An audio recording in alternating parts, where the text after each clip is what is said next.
നമസ്കാരം, news prime മലയാളത്തിലേക്ക് സ്വാഗതം. കോൺഗ്രസിന്റെ പ്രവർത്തക സമിതി യോഗത്തിൽ ഒരു കാരണവശാലും വിശ്വപൗരൻ പട്ടം ചാർത്തി നടക്കുന്ന സ്വയം മറ്റൊരു ലോകത്താണ് എന്ന് വിശ്വസിച്ച് കോൺഗ്രസിനെ വീണ്ടും അവഹേളിക്കുന്ന ഡോക്ടർ ശശി തരൂരിനെ പങ്കെടുപ്പിക്കാനേ പാടില്ല എന്നുള്ളത് ഒരു വികാരമായി എംപിമാർ കൃത്യമായി ഹൈക്കമാൻഡിനോട് പറഞ്ഞിരിക്കുകയാണ്.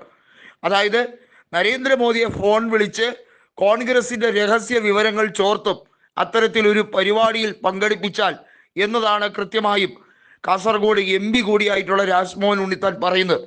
നിരവധിയായ കോൺഗ്രസ് പ്രവർത്തകർ അഭിമാനത്തോടെ അവരുടെ ചോരയും നീരും നൽകി ആ പ്രസ്ഥാനത്തെ കെട്ടിപ്പടുക്കാൻ ശ്രമിക്കുമ്പോൾ കോൺഗ്രസിലേക്ക് 2009 കടന്നു വന്ന വിശ്വപൗരൻ ഈ കോൺഗ്രസിന്റെ എല്ലാ ആനുകൂല്യങ്ങളും വാങ്ങി ഒടുവിൽ ഇപ്പോൾ രക്തസാക്ഷിത്വം വരിക്കാൻ വേണ്ടിയുള്ള ശ്രമമാണ്. അതായത് കോൺഗ്രസ് തന്നെ പുറത്താക്കി എന്ന ഒരു ലേബൽ ഉണ്ടാക്കി BJPയിൽ നിന്നും പരമാവധി സ്ഥാനമാനങ്ങൾ നേടിയെടുക്കാനാണ് ഡോക്ടർ തരൂറിന്റെ നീക്കം.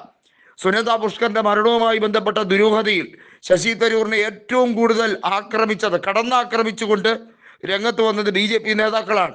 BJPയുടെ ദേശീയ അംഗങ്ങൾ, പ്രത്യേകിച്ചും പ്രധാനമന്ത്രി നരേന്ദ്രമോദി അടക്കം സുനന്ദ പുഷ്കറിനെ പേരെടുത്ത് പറഞ്ഞ് കളിയാക്കിയിട്ടുണ്ട്. 50 കോടിയുടെ ഭാര്യയോ ഗേൾഫ്രണ്ടോ എന്ന് ചോദിച്ചുകൊണ്ട് ശശി തരൂറിനെ പരസ്യമായി കളിയാക്കിയപ്പോൾ അന്ന് നെഞ്ചു കൊടുത്ത് കൂടെ നിന്ന പ്രവർത്തകരെയാണ് പിന്നിൽ നിന്നും ശശി തരൂർ കുത്തിയിരിക്കുന്നത്.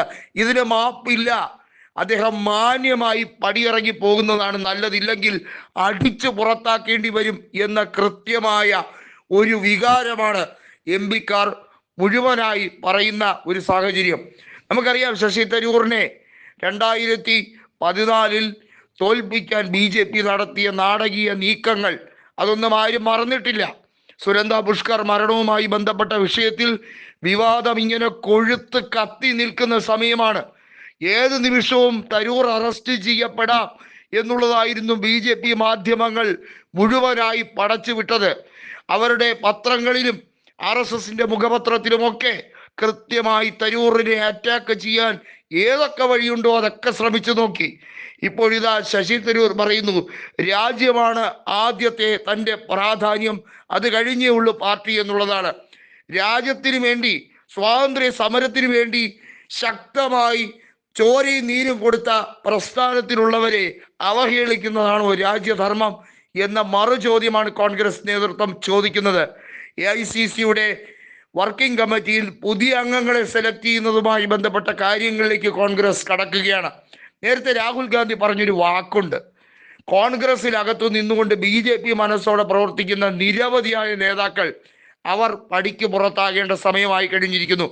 അവരെ കാരണം കോൺഗ്രസിന് ഒരു ഗുണവുമില്ല. അവർ ഒഴിഞ്ഞുപോയി കോൺഗ്രസിന്റെ MP-മാരോ MLA-മാരോ വലിയ തോതിൽ കുറഞ്ഞാലും വേണ്ടില്ല, കുറവുള്ളവർ അവർ സത്യസന്ധരാണ്. ഏതെങ്കിലും ഒരു ഭക്ഷണപാനീയത്തിൽ ഒരു തുള്ളി വിഷം ചേർന്നാൽ ആ ഭക്ഷണം മലിനമാകും. അതുപോലെ കോൺഗ്രസ് മനസ്സുള്ള പ്രവർത്തകരുടെ ഇടയിലേക്ക് വിരുദ്ധ ചേരിയിൽ നിൽക്കുന്ന ഒരു വ്യക്തി, അതായത് ആ പാർട്ടിയെ തകർക്കാൻ ആഗ്രഹിക്കുന്ന ഒരു വ്യക്തി ഒപ്പം കൂടെ ഉണ്ടെങ്കിൽ കോൺഗ്രസിന് നിർണായക നീക്കങ്ങളൊന്നും തന്നെ എടുക്കാൻ കഴിയാതെ പോകുമെന്ന് വ്യക്തമാക്കി കൊടുക്കുകയാണിത്.